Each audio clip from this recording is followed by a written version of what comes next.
I think that the fans were entertained. I think on TV we should have some big ratings, and I think we have an announcement that about a rebroadcast tomorrow. John, want to talk about that?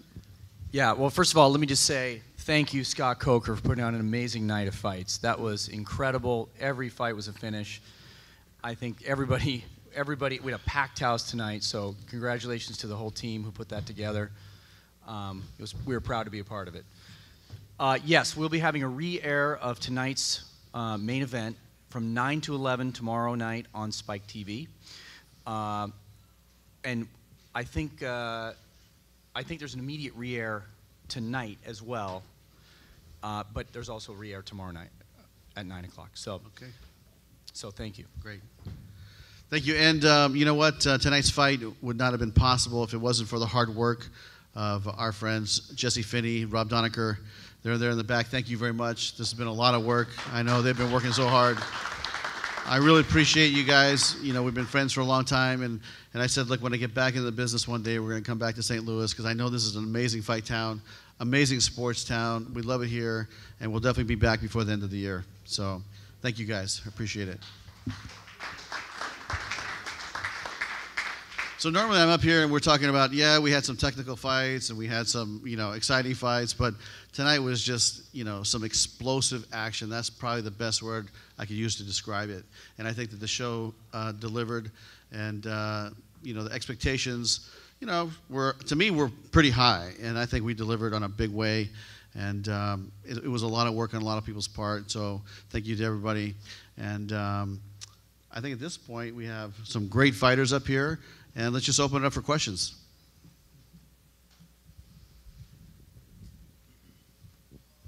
Actually, I'm sorry. I want to start with you, Scott, if I can. Was this pretty much the best case scenario? Was this a scenario that you imagined when you put this fight card together, how it ended up playing out, the back and forth main event? Yeah, you know what? Really, it's you know, this is a martial arts competition at the highest level, and you saw some of the best fighters in the world. You saw some fighters making their comeback. You saw some legends. And I would say that it was entertaining, and at the end of the day, it was something that I would love to come to an event like this and you know, just come watch it. And we had a lot of ups and downs and back and forth, and you know, it was just really entertaining. So we're extremely happy. Can you talk about the choice to have Ken's, I guess, tag team partner walk out with him? Was that was that something that he pitched to you and at the last minute, or was this planned all along? No, you know what? That was something that was important to him, and he said to me, I want my family there because you don't know if this was going to be his last fight or not. I want my family there, and I want Animal to walk me out because I guess they were friends in their WWE days, WWE. So they're buddies, and they used to wrestle together, and he lives here in St. Louis, so we arranged all that for him, and he wanted to have the gospel singer come out. So we said, Ken, whatever you want to happen, we'll make it happen. And what's Kimbo's future with Bellator right now? Well, as far as I'm concerned, he's back. I mean, this guy can hit extremely hard, and you saw some of his new techniques. I mean, he fought that rear naked choke off and stood up and did what he was supposed to do and to win the fight. And we all said, look, if he went to the ground, you know, and Ken could keep him down there, then this might be his night. But Kimbo was able to fight off the choke, stand up, and, you know, he throws bombs. This guy is a heavy puncher. So that's how the fight ended. A question for Scott Coker. This was like not Strikeforce. I mean, it was a little bit, but then when you get to the main event, this is a totally different beast. Would you say that this kind of show is more in keeping with your kind of creative vision than what I think fans might be accustomed to and what they got with the Strikeforce product? I mean, you know, I think Strikeforce was just like this. It was something for everybody, and you know, we've had some great nights in the past of promoting, and I love it. I've done it for a long time, but you know, this was an entertaining night of fights, and honestly, I haven't felt that much electricity in the room for a fight. The whole crowd was standing up. You know, and I don't remember a fight ever where I was standing there, even in Strikeforce, looking back and going, man, everybody's standing up. You know, they were so pumped up that they couldn't sit down. So, you know, I think that the fighters, you know, all delivered. They're fantastic athletes, and we have some of the best fighters in the world. Could fight at any level, in any league, believe me. I've been around this game for a while, and there's tremendous talent here. And a question for Mike Chandler, Mike down here. This was sort of a rebound performance for you. Did you get out of it what you were looking for? You had a pretty visible sigh of relief when it was all over. Yeah, I think so. I put a lot of hard work into kind of building myself, making this sport not as, making it easier than it has been in the past. My last couple performances, I wasn't focused on the right things. I was focused on the right things outside the cage, just not in the cage. I want to make this sport as easy as possible, and that's just being fast, sharp, basic. Use my wrestling, use my submissions. So yeah, it was definitely a sigh of relief. And whether you win, whether you lose, it's always a crazy adrenaline dump at the end. So I think that's where that visible sigh of relief came from. But it was definitely good to fight here in St. Louis and go out there and get the finish in front of the home crowd.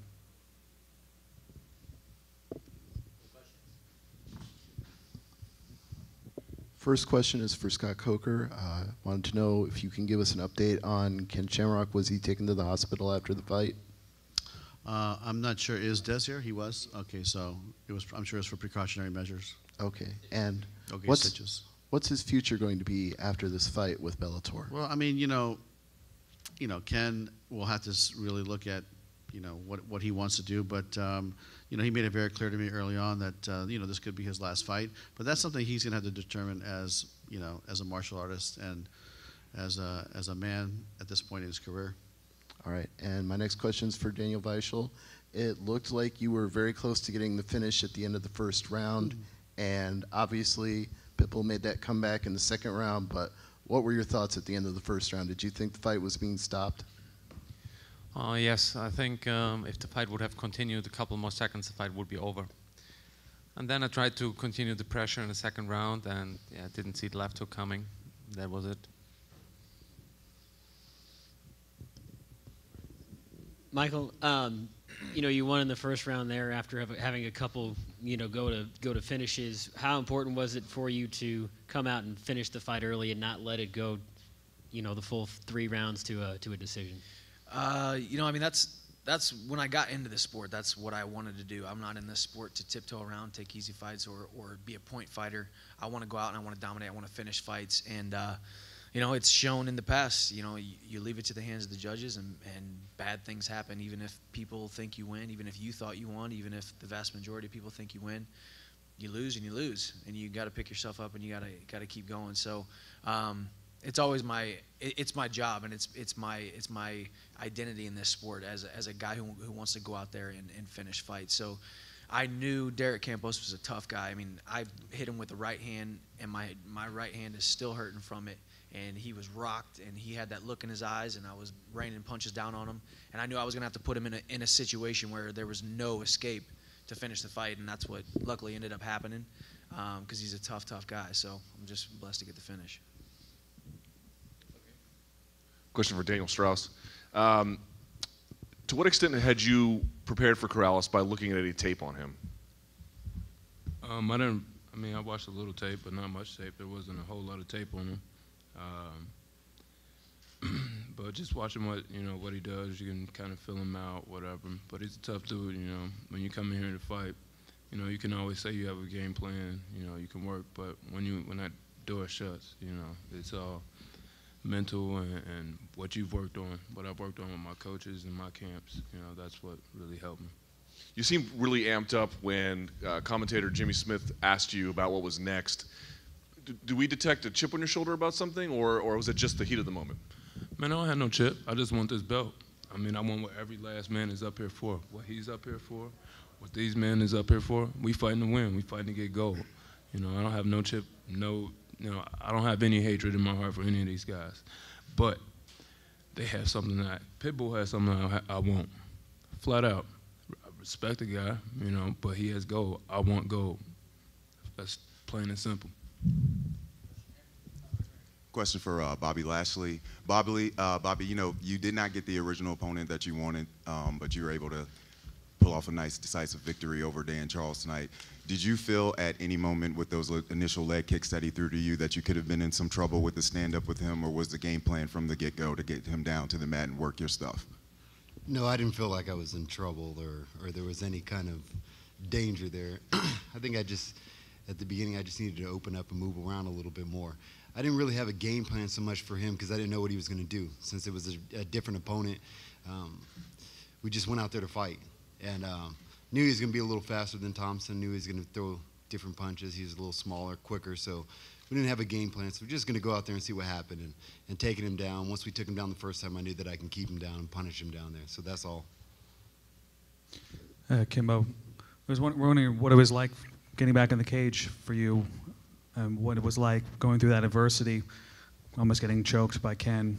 Did you feel like you exercised that ghost? You said you wanted to kill that ghost. Did you do that tonight? Yeah, I felt like a chapter has been closed. I can put that book on the shelf now and move forward to the next. So what's your future with Bellator, you think? It's up to my managers and Scott. We'll sit down and we'll go over things again and see what happens. But you want to keep fighting? Definitely. How close were you to tapping out or losing consciousness? I'm not tapping out, man. I mean, he would have to put me to sleep, you know.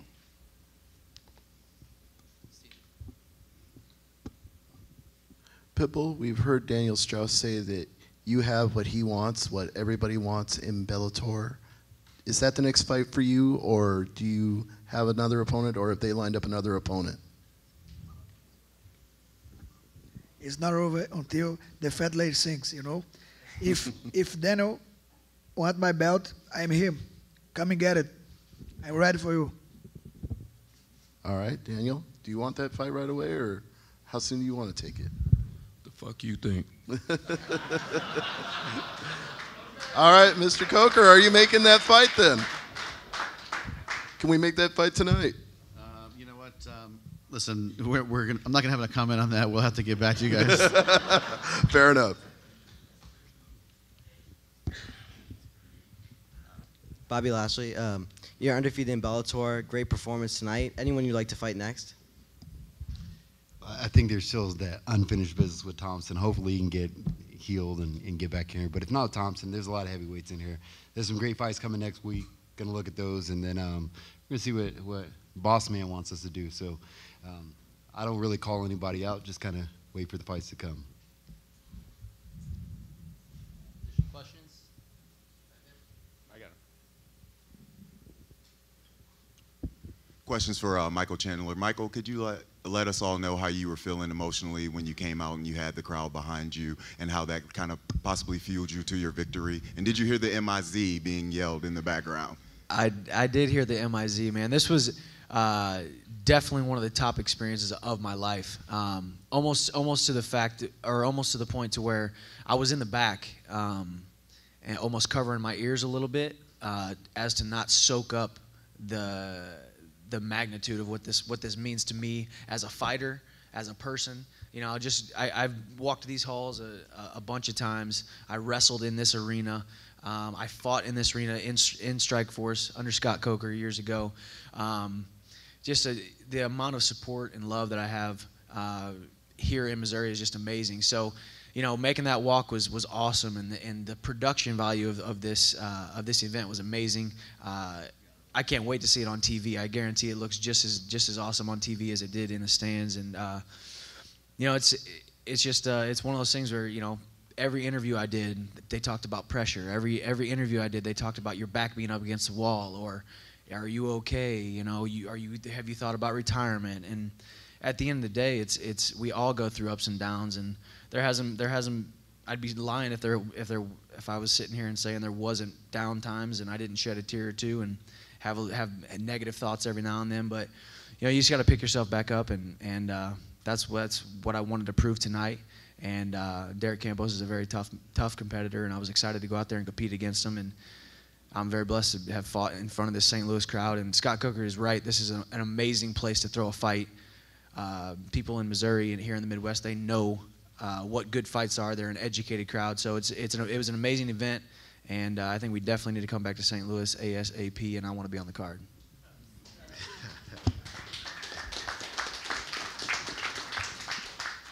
So Pitbull, you were pretty upset before the fight about being the co-main event. You said you wanted to talk to Scott Coker. Did you have a chance to do that? Eu acho que é muita emoção aqui, mas como eu sou o campeão da organização, eu gostaria que fosse respeitado como tal. Mas eu entendo a posição do Bellator e sei que nós precisamos atrair olhares para cá. E eu sei que hoje eu fui visto. Yeah, it was a bit emotional, but I understand the stance that Bellator took to get eyes on this event, and I know there was a lot of eyes on this event. It attracted a lot of people. Did you watch the main event? Yes.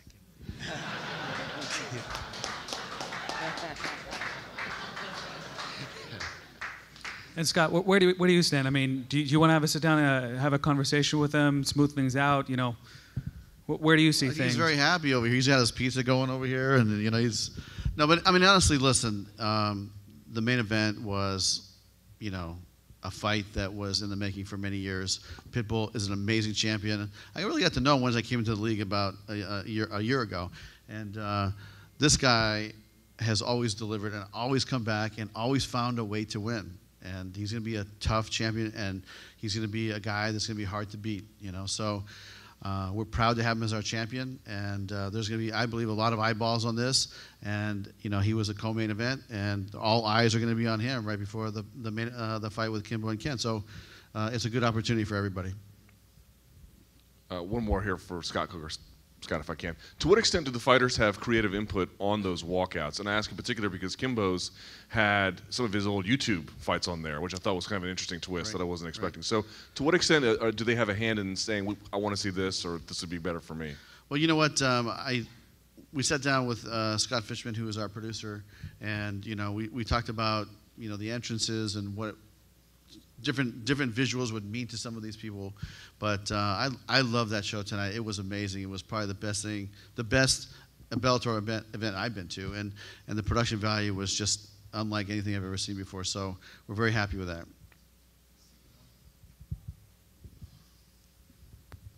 Michael, David Rickles told me last week he had a quote-unquote evil plan. He wanted you to win tonight in St. Louis. He wants to beat John Alessio next week, and then he wants the two of you to rematch. What are your thoughts on that, taking a second fight with him? An evil plan, huh? That's what he called it. He said it was evil. Man, he's the caveman. He's a character. You know, hey, when I took that fight with David Rickles, he's not the kind of guy. I think that was probably the first time he's ever been knocked out. Other than that, he's been taken. He takes guys to the deep waters. He's a tough fighter. He always brings a show on the walkout and in the cage. You know, so I mean, yeah, we'll see. I mean, if he gets through John Alessio, we'll see. I would think he might want to get that stain off of his record. But at the end of the day, we'll see what happens. All I do is wait for that call, and I'm ready for it ASAP. Scott. Okay. Noted. Take one or two more.